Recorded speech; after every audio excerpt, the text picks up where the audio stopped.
बड़ा अहम कॉन्सेप्ट है भाई। अगर आपकी हाइट 1.6 मीटर है और आप अपने इमेज देखना चाह रहे हो तो मिरर लेंथ आपकी हाफ यानी कम से कम 0.8 मीटर होनी चाहिए। फिर कह रहे हैं copper plate is heated to 100 degree centigrade, it cools by emitting infrared radiation. फिर कह रहे हैं electromagnetic wave can be diffracted, polarise, refracted, सब कुछ होता है। तो आंसर हो जाएगा all of the above.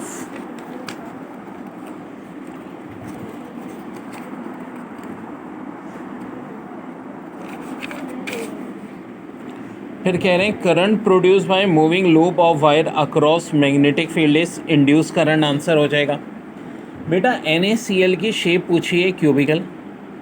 Beats are use to find frequency. Light entering glass will not suffer change in, इसका आंसर भी फ्रीक्वेंसी हो जाएगा। The sky appear blue because of scattering हो जाएगा। The ratio of angular and linear frequency, यार कोई भी angular और लीनियर का रेशो होता है 2 पाई होता है आंसर।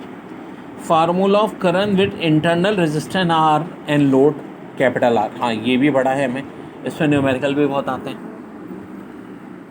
कि ये भी हमने। लेज़र बीम कंसिस्ट ऑफ, देखो वन वेव लेंथ क्योंकि मोनोक्रोमेटिक होती है।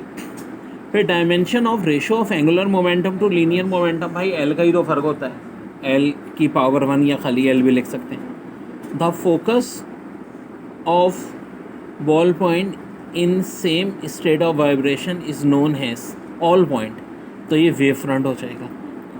The diver swim faster when movement of inertia become, तो आंसर स्मॉलर हो जाएगा। Solar cell are thin sandwiches of semi conductor हो जाएगा।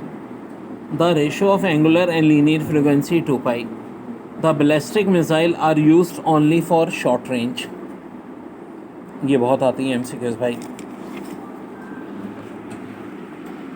फिर addition of vector obeys commutative law, distributive, associative, all of them, तो of course answer all of them होगा। फिर study of sound acoustic, study of light optics कहलाती है। फिर देखिए बड़े अच्छे थ्योरेटिकल MCQs हैं। Charge moving mass m and charge q, mass m और चार्ज q हो तो acceleration of charge in the term of E is QE upon m। ठीक है भाई, ये थ्योरेटिकल MCQs है एक बड़ी अच्छी आपकी।